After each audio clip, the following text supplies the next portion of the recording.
du'akeera ilmi Maariyaami du'asmuira ilmi Maariyaami galataan bahee gara Ariyaami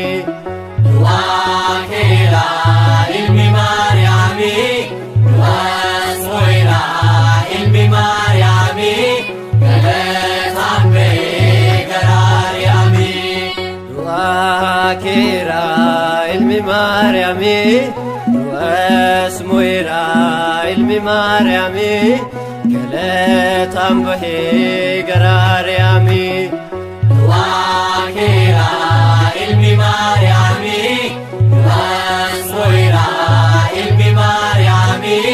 galataan bahee gara Ariyaami manni kufneerra yeroo jennetti abdii dhabeessa yeroo taanetti abdii nuuf ta'e bakka hundumaatti du'akeera ilmi Maariyaami du'asmuira ilmi Maariyaami galataan bahee gara Ariyaami Idira hedduun irratti raawwate kana hundumaa waa'ee koof baate gannat galuunis carraa koo taate du'akeera ilmi Maariyaami du'asmuira ilmi Maariyaami galataan bahee gara Ariyaami madaanuuf galee hunda raawwate fannoo jidhaasii gooftaan ni baate uffata dhiigaan badee uffate du'akeera ilmi Maariyaami du'asmuira ilmi Maariyaami galataan bahee gara Ariyaami hunda gochuu osoo danda'u balleessaa keenyaaf kufee yoo ka'u kan saataan irraa hundumaa dhaga'u du'akeera ilmi Maariyaami du'asmuira ilmi Maariyaami galataan bahee gara Ariyaami eenyutu raawwate isa kan hundaa jaalala abbaa koo hundumaarradhaa ameen fayyinee hunduu gammadaa du'akeera ilmi Maariyaami du'asmuira ilmi Maariyaami galataan bahee gara Ariyaami du'akeera ilmi Maariyaami du'asmuira ilmi Maariyaami galataan bahee gara Ariyaami du'akeera ilmi Maariyaami du'asmuira ilmi Maariyaami galataan bahee gara Ariyaami yaa Waaqayyo mana kee keessatti na guddistee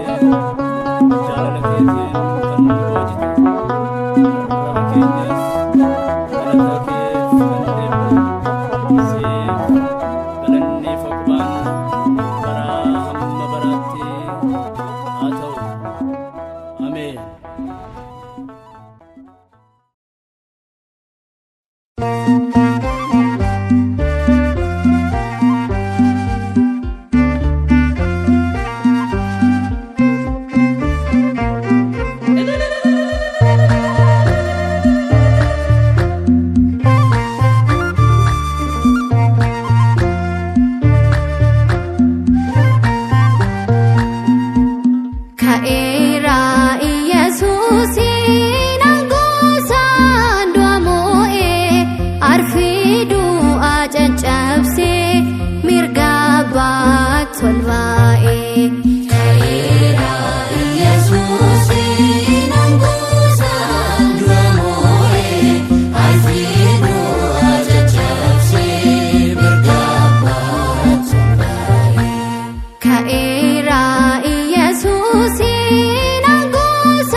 Tolva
waa'ee sodaatanii lafa ilaalan. Namoonni sun immoo isa jiraataa maaliif warra du'an keessaa barbaaddu? Innoo asin jiru ka'eera. Wangeela Luqaas boqonnaa 24 lakkoofsa 5.